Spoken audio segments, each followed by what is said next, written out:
Tudo bem com vocês? Vamos para a segunda parte da nossa revisão de história. Ontem não foi possível postá-la, mas iremos hoje aprender um pouquinho de tudo que aconteceu nas capitanias hereditárias, dos governos gerais, invasões francesas, invasões holandesas, entradas e bandeiras, tá? Capitanias hereditárias. Vamos lá. O que fazer para administrar o território colonial? O que eles fizeram nesse momento para administrar o território colonial? Iniciou da administração colonial. Deixa eu aumentar só aqui a telinha para vocês observarem a leitura, tá bom? Lembrando, gente, história e geografia é a prática da leitura para absorver o conteúdo. Aluno que não gosta de ler história e geografia, consequentemente, vão ficar com dúvidas sempre, porque a partir da leitura você já fica ciente dos fatos do passado, do presente, do futuro. Então, vocês têm que ter o hábito da leitura, tá bom? Então, vamos lá ao que interessa. O início da administração colonial. Por não dispor de recursos suficientes para investir na colonização, o governo português transferiu a tarefa a particulares. No ano de 1534, o rei Dom João III ordenou a divisão do território da colônia em grandes porções de terra, ou seja, 15 capitanias ou donatários, e as entregou às pessoas que se habitaram a um empreendimento, capitães ou donatários. Aí a imagem de Dom João III. Nomeados pelo rei, os donatários eram a autoridade máxima dentro da capitania. Com sua morte, a administração passava para seus descendentes, daí capitanias hereditárias, porque passava de pai para filho. A administração de Portugal, capitanias hereditárias. Direitos e deveres dos donatários, carta de doação e carta do foral. Direitos. Os direitos, ele tinha o direito de criar vilas e distribuir terras sesmárias a quem desejasse e pudesse cultivá-las. Exercer plena autoridade judicial e administrativa. Por meio da chamada Guerra Justa, escravizar os índios considerados inimigos e obrigando-os a trabalhar na lavoura, receber a 20ª parte, a 5ª parte, dos lucros sobre o comércio do pau-brasil. Isso é os direitos, tá? E os deveres eram assegurar ao rei de Portugal 10% dos lucros sobre todos os produtos da terra, 1/5 dos lucros sobre as metais e as pedras preciosas que fossem encontradas e monopólio da exploração do pau-brasil. Aqui a gente pode ver, até no próprio livro de vocês, tem esse mapa que fala, no Maranhão, que foi um donatário que assumiu o Maranhão, João de Barros e Areias de Cunha, no 5º quinhão.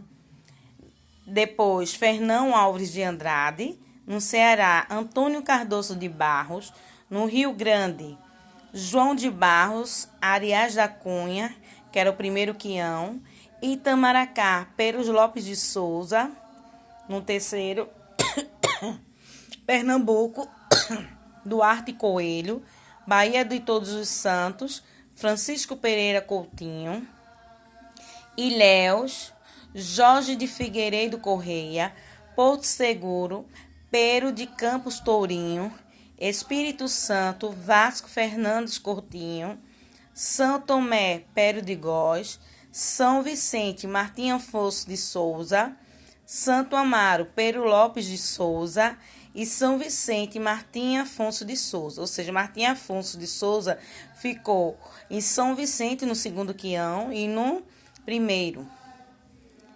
E Santana, Pero Lopes de Souza. Todas essas partes verdes, as terras que pertenciam a Portugal E a parte amarela eram as terras que pertenciam à Espanha. Vejam só como os portugueses eram espertos. Olha a quantidade, como essa linha das capitanias hereditárias foram traçadas. Injustamente, né? A maior parte ficou para Portugal e a menor parte ficou para a Espanha. Os problemas. Problema com o sistema das capitanias. Por que ocorreram esses problemas? Pela falta de recursos dos donatários, revolta dos povos indígenas, isolamento das capitanias e dificuldades nas lavouras. Aqui tem a imagem da Fundação de São Vicente e a de Pernambuco. Os resultados positivos foram lançadas as bases da colonização, formaram-se os primeiros núcleos de povoamento como São Vicente, Ilhéus, Olinda e Santos, preservou a posse das terras, foram reveladas a possibilidade de exploração econômica da colônia como início do cultivo da cana-de-açúcar. Então, as capitanias hereditárias, né? O rei Dom João III, ele distribuiu as terras para as pessoas que tinham o poder aquisitivo mais elevado. Então, com a morte dele, essas terras iriam passar de pai para filhos e os donatários ficaram responsáveis, né, de cultivar e plantar aquele território. Com os lucros dele, de 5% passava para o rei de Portugal e, no caso da lavoura, 10% e da mineração, né, das pedras preciosas, 5%. Então, a capitania hereditária foi revolucionada, né, pela escravidão também dos índios, o isolamento das capitanias, as dificuldades das lavouras. Ele tinha direitos e deveres, né? Tinha a carta de doação, a carta do foral. Então, bora lá. Isso foi a revisão de capitanias hereditárias. Você pode pegar depois, revisar novamente, né, sobre o assunto, porque vocês têm no YouTube todos os slides propostos das aulas e a Adriana fez uma revisão de todo o conteúdo de história, sendo que foi dividido em 2 partes, tá bom? Então, vamos lá. Os governos gerais. O que foi o governo geral? A busca de centralização administrativa. Governo geral funcionário do governo. Quem daria ajuda aos donatários? Interferia mais diferentemente na colonização do Brasil. Coexistiu com as capitanias hereditárias até 1759, onde o território passou a ser administrado pelo governo geral. Sede dessa capitania da Bahia, pois a capitania localizava-se em ponto central de costa, o que facilitava a comunicação com as demais capitanias. Ali foi erguida a primeira capitania do Brasil, Salvador, cujas obras de construção tiveram início no 1º de maio de 1549, em um terreno elevado, de frente para o mar, a fim de facilitar a defesa militar. O regimento do governo geral. Qual era o papel dos governadores gerais? Em geral, era a defesa da terra contra ataques estrangeiros, incentivo à busca dos metais preciosos, apoio à religião católica e à luta contra a resistência indígena. Eles tinham função militares, administrativas, judiciárias, eclesiásticas. Contava com 3 auxiliares, o ouvidor-mor, provedor-mor e capitão-mor. Tiveram os problemas com dificuldade de comunicação, oposição de poderes e interesses locais, homens bons e homens da posse. Então, o primeiro governador-geral foi Tomé de Souza. Alguns acontecimentos relevantes em sua gestão: de Salvador, primeira cidade da capital do Brasil, em 1500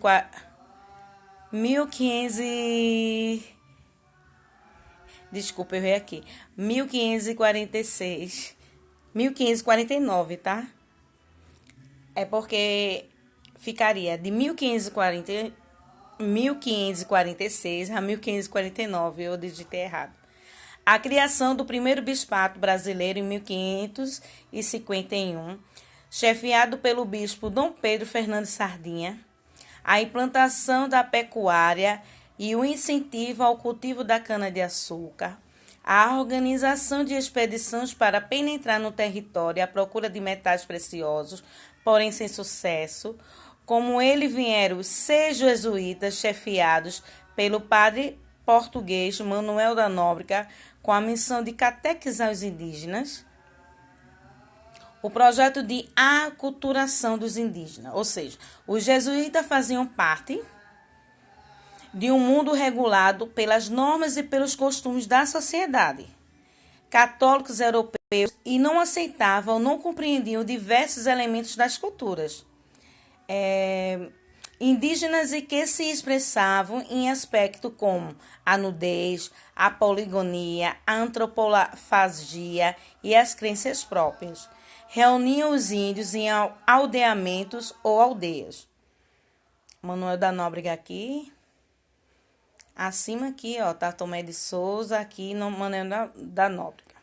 Já no segundo governo geral, Duarte da Costa, aqui, ó, José de Anchieta, tá vendo? E terceiro governo geral, foi alternancias centralizadas, né? Ou centralizações, unificações e descentralizações administrativas, que seja a divisão do governo central. O padroado. Quem era o padroado? Era um acordo entre um papa e o rei que estabelecia uma série de deveres e direitos da coroa portuguesa em relação à igreja. E, dando continuidade, né, que o governo geral abrange também as invasões estrangeiras, que era a invasão holandesa e invasão francesa. Então, primeiro, né, aconteceu no ano de 1580 a 1640 na União Ibérica, Portugal e Espanha, governado por Filipe II da Espanha. Em 1578, morreu e Dom Sebastião, rei de Portugal, sem herdeiros, e o cardeal Dom Henrique governou entre 1578 a 1580, e ao morrer também não deixou herdeiros. Espanha e Portugal, o único reinado. Após o acordo com a burguesia, que era a nobreza, né? Filipe II, tio de Dom Sebastião, assumiu o trono de Portugal. E as consequências foram: todas as colônias portuguesas passaram a ser controladas pela Espanha. E na prática, o Brasil passava a ser colônia espanhola e o Tratado de Tordesilhas ficou sem efeito. Os comerciantes portugueses expandiam seus negócios para o lado espanhol da América. Espanha entrou em guerra contra a Holanda, França na Europa. Segundo, invasão francesa. A França Antártica, né, que em 1555 a 1567, não reconheceu o Tratado de Tordesilhas. A presença francesa no litoral comercial do Brasil e no fim da mão de obra indígena já indicam seus interesses pelo Brasil. Aqui a imagem da guerra. Aí a invasão no Rio de Janeiro. Tudo isso tem no livro de vocês, sendo que tia Adriana fez um resumo, tá? Os calvinistas e católicos, com o apoio do Estado francês, o rei Henrique II ocupou o Rio de Janeiro, sob o comando do almirante Vigengue e apoio dos tamoios, fundaram a França Antártica. E a expulsão foi no ano de 1567, no governo de Mendes Sá e sob o comando do seu sobrinho, Estácio de Sá. Os portugueses venceram os franceses. E é importante lembrar que as divergências entre católicos e protestantes, o apoio dos jesuítas enfraqueceram os franceses. B, né? A França é que no ano de 1612 a 1615, a invasão que ocorreu no Maranhão. Com o apoio dos indígenas, os franceses mantinham bases na Paraíba, no Rio Grande do Norte e no Ceará. Os franceses ousaram fundar uma nova colônia no Maranhão. Apesar dos portugueses, a expulsão deles aconteceu no ano de 1615. Sob o comando de Latoche, as bases da colônia foram montadas. E no ano de 1612 foi fundado o Forte de São Luís. E após acordo com os portugueses, os franceses deixaram a região em 1615. 3. Invasão holandesa. Contexto. Holandeses mantinham negócios como o açúcar brasileiro com a União Ibérica no ano de 1580 a 1600. A Espanha bloqueou os portos do Brasil aos holandeses e, prejudicados, os holandeses decidiram ocupar o Brasil. Atrito entre Holanda e Espanha. Ambos em guerra desde o ano de 1551 e com a União de Utrecht em 1581, as províncias holandesas ficaram independentes da Espanha, os atritos entre a Holanda e a Espanha aconteceu entre 1551 a 1581. Embargo espanhol. O que aconteceu? Filipe II embarga os negócios holandeses na Europa e no Brasil. E a estrutura das fundições, a Holanda se estrutura, com a fundação da Companhia dos Índios Orientais e penetração no Oriente, ou seja, a Índia, o Ceilão e Molucas, em 1602. E a trégua dos 12 anos, que foi até 1609. Nesse período, intensifica-se o comércio do açúcar brasileiro, os boicotes continuaram e a rivalidade se acentuaram. A Companhia dos Índios Ocidentais era conhecida como WIC, criado com o objetivo de resolver a crise do açúcar no Brasil. E a primeira invasão holandesa aconteceu entre 1624 a 1625. A invasão de Salvador, na Bahia, e após a resistência e guerrilha dos holandeses, foram expulsos na jornada dos vassalos. A segunda invasão holandesa foi entre 1630 a 1654. Vê quanto tempo passou. A invasão de Pernambuco, sem resistência ao Wicker, atacou o coração açucareiro no Brasil, que era em Pernambuco. Aí veio o Arraial de Bom Jesus, que era a resistência de senhores, índios e escravos e população na Guerra Basílica. E quem traiu?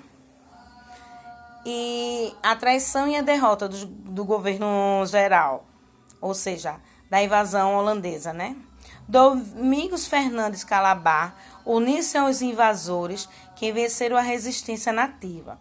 Os holandeses estenderam seus domínios para o Rio Grande do Norte e Paraíba.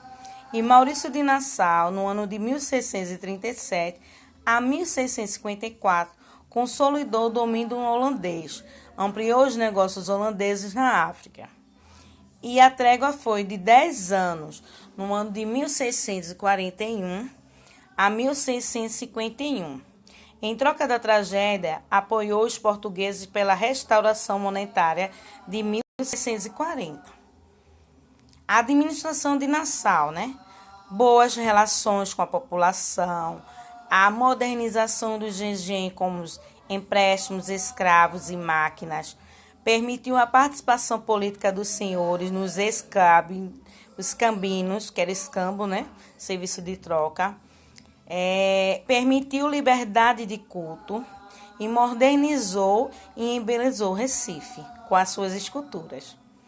No fim do Nordeste holandês, aconteceu a insurreição pernambucana, que nada mais é a reação da população local contra a ocupação holandesa. E a demissão de Maurício de Nassau aconteceu em 1643. O Estado holandês estava em crise devido à Guerra dos 30 Anos e o Ato de Navegação de Clovis. Nassau não concordava com Willem, que pretendia receber as dívidas dos senhores de engenho, e a administração de Nassau foi acusada de personalista e cara. Nassau demitiu-se em 1643 e o fato contribuiu para a expulsão dos holandeses no ano de 1654. E as consequências foram: o Nordeste açucareiro, entrou em crise devido à concorrência com o açúcar holandês, agora produzido nas Antilhas. A insurreição pernambucana e as batalhas de Guararapes fizeram crescer o nativismo, que ocorreu a ocupação do Nordeste com a pecuária e o bandeirantismo de apresentamento indígena, e o Tratado de Anhã, em 1661, garantiu a indenização, territórios e liberdade comercial aos holandeses para compensar a perca do Nordeste. Aqui, a Batalha dos Guararapes. Essa imagem, desculpa que eu tô meio incomodada hoje com uma dorzinha aqui, ó. Essa imagem é das Batalhas dos Guararapes, tá bom? Por que tia Adriana deixou esses assuntos todos juntos? Uma sequência do outro, porque um interliga o outro. Aí agora a gente vai falar um pouquinho sobre entradas e bandeiras, tá? A invasão holandesa, a gente já falou sobre capitanias hereditárias, invasões holandesas e francesas, governadores gerais e agora as entradas e bandeiras. A definição de entradas e bandeiras. As chamadas entradas tinham a finalidade de expor o território, eram financiadas pelos cofres públicos e com o apoio do governo colonial em nome da coroa portuguesa, ou seja, de Portugal. Essas eram expedições organizadas pelo governo de Portugal. As bandeiras foram iniciadas de particulares que, com recursos próprios, buscavam obter lucros, e seus membros ficaram conhecidos como bandeiretismo, e as noções eram expedições fluviais, pelos rios paulistas que partiram de Porto Feliz às margens do rio Tietê com destino às áreas litorânicas, Os desbravadores do Brasil. Havia dois tipos de expedição: as entradas, expedições financiadas pelo governo em busca de metais, e as bandeiras, expedições particulares organizadas por pessoas que visavam, obter lucro ou aprimoramento e a venda de indígena como escravo. E os destinos dos bandeirantes. Em Minas Gerais, Goiás e Mato Grosso, em especial, as missões dos padres jesuítas. Surgimento do sertanismo de contrato, bandeirantes de contrato, aprisionado de índios, expulsão de imigrantes e destruir quilombos. Então, as entradas ficaram semelhança. Elas tinham umas semelhanças, Eram expedições que iam para o interior do país em busca de fazer o reconhecimento do território e a tentativa, de encontrar metais e pedras preciosas. Entradas organizadas pelo governo, partiam de Salvador e Olinda, não visavam lucros imediatos, apenas prospectação, respeitavam os limites de Tordesilhas. Já as bandeiras, iniciativa privada, partiam de vilas de São Paulo e Piratininga, visavam lucro imediato, prospectiva e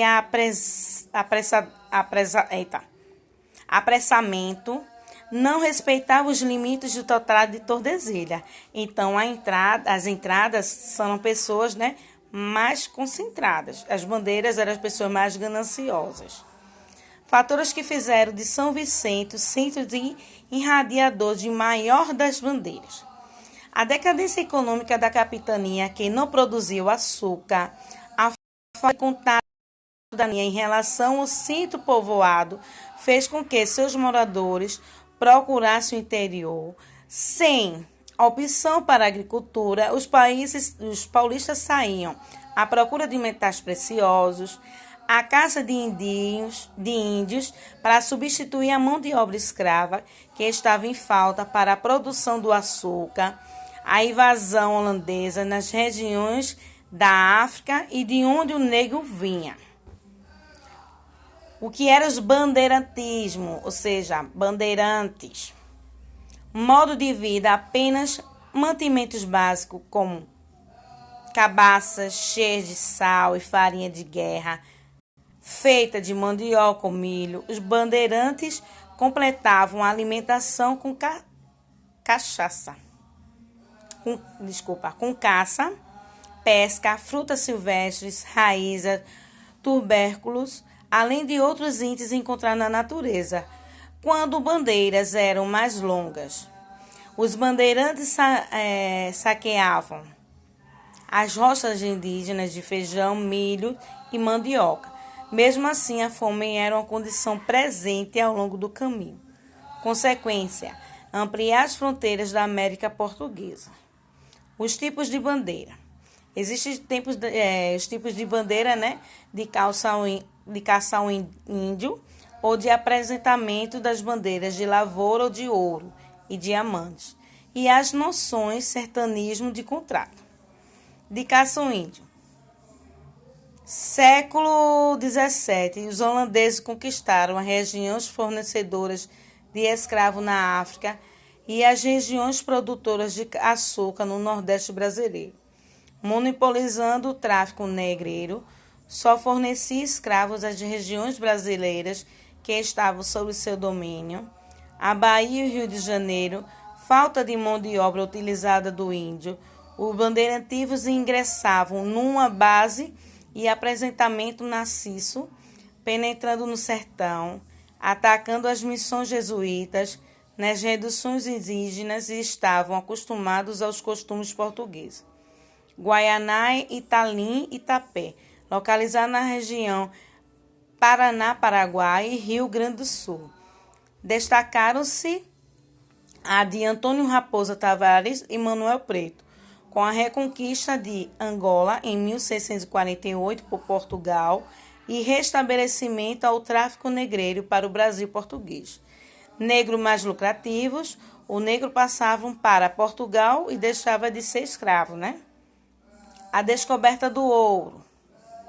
No fim do século XVII, consequentemente forte imigração portuguesa para o Brasil, na esperança de enriquecimento, a atividade de baixo investimento, criação de vilas e cidades próximas das minas, onde a população morava isolada nas fazendas, nas poucas vilas do litoral, mudança do centro econômico do país, do Nordeste, da cana-de-açúcar e para o interior local das principais jazidas. Já nas lavouras de ouro, na segunda metade do século XVII, a crise portuguesa e por isso incentivou a procura do ouro. Os bandeirantes paulistas, em decadência, partem para o interior em busca de metais preciosos. Descobrimento de ouros nas Gerais, que ficaram povoadas rapidamente. A Guerra dos Emboabas, paulistas vão para Goiás e Mato Grosso, onde descobriram outras minas de ouro. Além de penetração a pé, o Bandeirantes de Itu, Porto Feliz, Leme, Tietê, organizaram expedições fluviais pelo rio Tietê, a fim de chegar, em outros locais. A sociedade mineradora. Quem é essas sociedades mineradoras? A elite, mineradores, membros de corte, altos funcionários, camada média urbana, padres, burocratas, artesãos, militares, mascates, fasqueiro, comerciantes, médios, entre outros. Camada baixa. Escravo, base de trabalho, que eram os índios, aumento de maciço, tráfico de escravo, narciso, sociedade opulenta, de alta renda, mas muito pobre, poucas riquezas utilizadas pela colônia Brasil, sai do Brasil e vai para a Inglaterra. Portugal tinha relação deficitária com outros países, como a Inglaterra. Ouro, Brasil, Inglaterra, via Portugal. E o que eram as noções? Eram expedições que saíam pelos rios, né, que eram fluviais, e foram responsáveis pela interiorização do comércio e pela formação de vários núcleos de povoação, além da linha de Tordesilhas.